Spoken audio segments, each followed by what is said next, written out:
Hey, so strength and weakness. I am experiencing a time of personal physical weakness.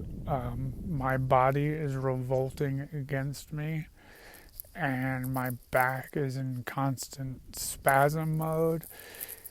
My sciatic nerve is pinched off, and my nerves are just kind of firing all willy nilly on their own throughout my right leg. I cannot fully extend my leg. It feels like a rubber band's just being pulled through my hamstrings. I can. I'm taking all that I can to stand here right now, and I'm standing on my one leg. Cannot really put weight on my left leg. If you notice, I'm shaking a little bit. I am in excruciating pain. So, in that, I'm keeping my smile because I know people suffer all the time with things a lot more serious and a lot more painful than back issues and not being able to be mobile and not sleeping because of it and this and that. But the point in all this was, as I made a point to still walk up the mountain to go worship this morning, and it hurt a lot, and it took me a long time to walk up there. And I'm walking back in this moment, and I'm only about halfway back. But I was thinking about, people I know that are sick and dealing with like illnesses and that have been dealing with illnesses and problems, and they've just affected their lives, and, just people in the world, kids that deal with cancer and stuff like that. And there's a lot of sorrow and pain there.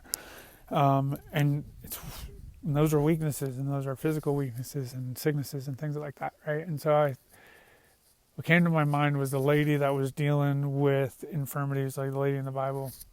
She was bleeding for 12 years and dealing with this problem, but for 12 years she still had faith that she was going to be healed, and that like she just knew that she just reached out and touched Jesus, like touched his robe, she would be healed. She had that faith and that focus that she was going to get through all the nonsense, get through all the people, and push through and get her healing.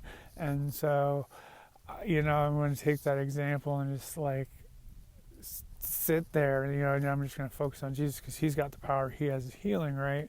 I'm going to go after him in this time of weakness because I can't do anything else. I physically can't move. This is a 2-minute walk that I'm on, probably like 10 minutes. I'm just staring at my steps, just going like, I can't get there, and crying about it.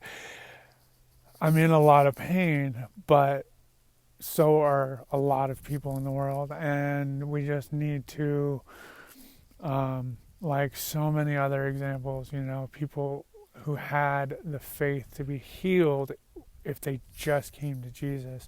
The centurion who had a servant that was, sick, and Jesus was like, all right, let's go. And he's like, no, just say the word and I know he'll be healed. He had that faith.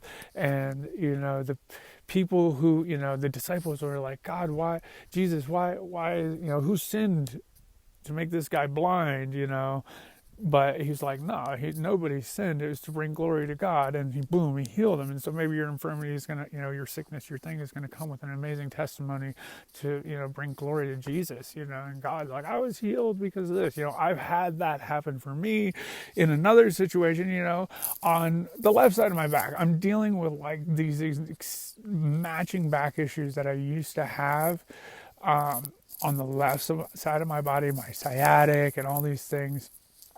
And now it's just like it's on the right side. I've never experienced this on the right side of my body before, and I'm just like, oh. So anyway, it's not about me. It was about what I was thinking about and how I can like think about Jesus and all this. And so if you're dealing with like a sickness that you've been dealing with for a long time, and some sort of medical issue you've been dealing with for a long, like, don't lose hope, don't lose faith that you could be miraculously healed, or you're going to receive your medical healing, like you're going to get a breakthrough, or, through your doctor or your chiropractor. Like, I'm praying for a chiropractor right now. I'm in the mountains. I'm in California. I got to find a chiropractor. It'll be a miracle if I find one. So that'll be an answered prayer for me. your breakthrough's still in Jesus. In the pain, sit there and focus on Him. When I was sitting up there praying and I was just washed in like the Spirit, I didn't feel the pain. Now that I'm back, just kind of going through life, I'm still going to try and focus on Him, because when I focus on Him, you don't feel the pain, you don't feel the storm of life around you. You can make it through. So focus on Jesus, make it through, and I'm going to make it through this walk and make it back to my house. And I'm going to take this time of forced rest in my weakness to focus on Jesus, to get into my Bible, to get into my journal, to get into my prayer time, to get into what the Spirit is saying, man. Like, we need to be a people that know, the times and the places and the seasons. We are to be a people that know. So get in the know, y'all. Peace and grace. Love you.